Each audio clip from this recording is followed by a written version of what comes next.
Walking down into one of the main residential wings of the castle, you can see the remains of a beautiful ornate fireplace. That's the staircase in the round tower that we just came down. Up there you can see the doors on the next level up, and then the third level with a fireplace at that level, a fireplace at the second level down, and then here. So there's 1, 2, 3 fireplaces. Now, out of the window we can see the wonderful moat. It's been a bit of a deterrent, I think. This little door here that leads into a little room, possibly once a garderobe, I'm guessing. And there's a little window to give out light to the outside world. And we walk back into the chamber that we were in, which may have been a bed chamber, I suspect. Possibly the bed chamber of the Lord and Lady. And then next door, a large window, walk through into another large room.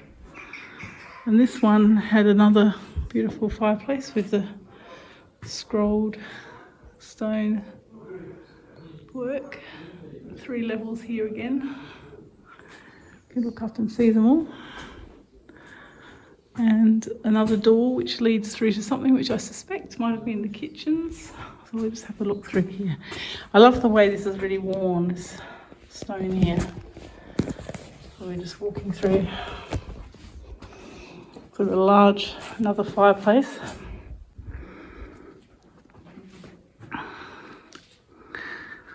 Window. Some sort of cupboard, I guess. Doors. Another tower here, which would have probably had a staircase to provide access.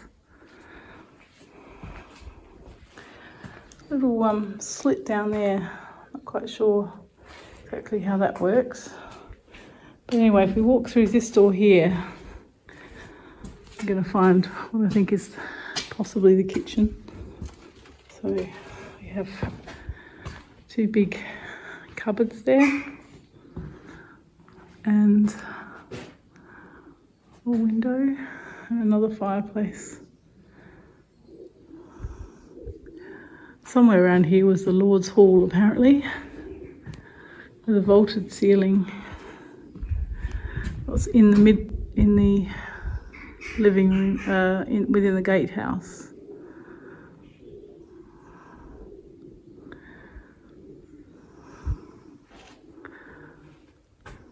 So we're in another tower here, some doors above.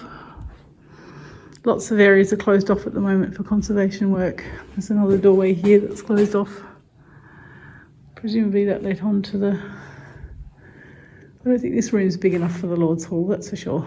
So it must have been nearby, next door. There's a room in there where they look like they're doing some conservation work. And the massive gatehouse is just off here to the right. Okay, so this is one of the main residential wings of Caerlaverock Castle. Let's walk back out. It's really very pretty fireplaces.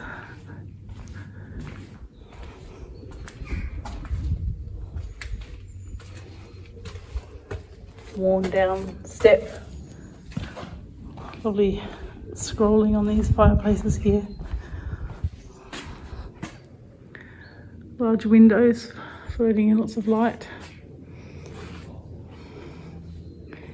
And then if we look across here, you can see this lovely ornate doorway down there.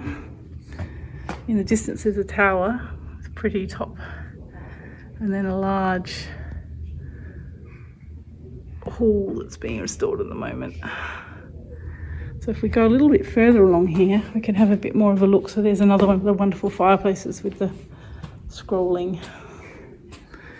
And if you go through this doorway, have a look back at this massive tower, gatehouse tower. We'll look at that in a minute. This is the doorway from down in the courtyard level. These are the stairs we climbed, and this is the beautiful outside of the wing in which we were just walking. And then on the left here is the back of the fantastic gatehouse. It's quite an It certainly does, and I think it makes more folk interested. It really does. Extraordinary gatehouse.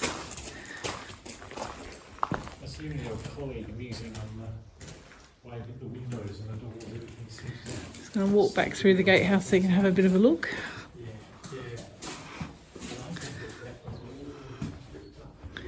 Off to the left is a room with a fireplace. Presumably the watchmen needed to keep themselves warm and possibly cook food occasionally. It's got a bit of a round barrel washed roof and interesting steps leading up to an opening. Not quite sure exactly what that was about.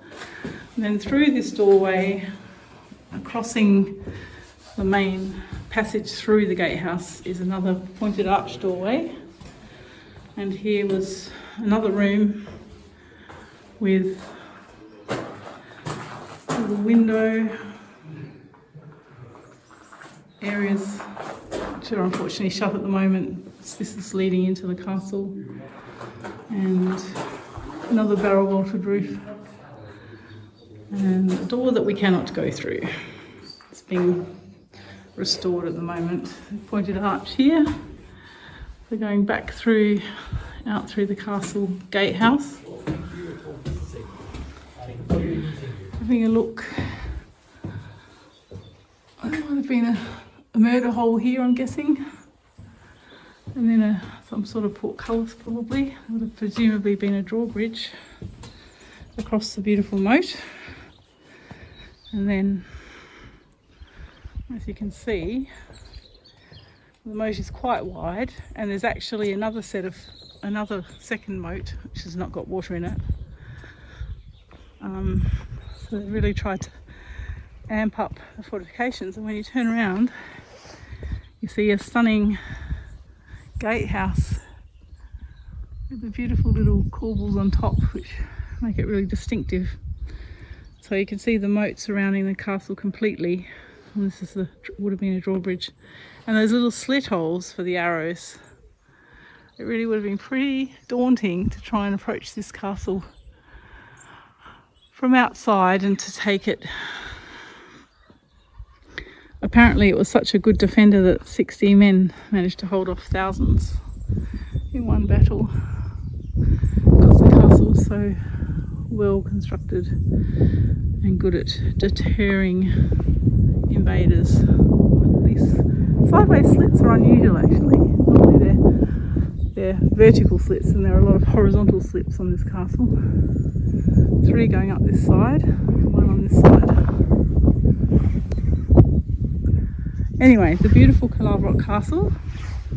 Just trying to get a bit further back so you can see the whole thing. And inside the castle actually there were a lot of amazing carvings. This little picture here shows a bit of what they were like. And there's a lot of the carved work is in the museum, or reproduced in the museum. But that shows you the plan of the castle, the front facade, and one of the carvings. And I'm just going to walk back a bit so you can see the beautiful moat. And then next to that we've got a green hill with a second dip. So it would have been quite challenging for people to approach with their arrows, etc., and actually take the castle by force. If I go out now you can see the whole beautiful castle sitting in its moat. So that is Caerlaverock Castle.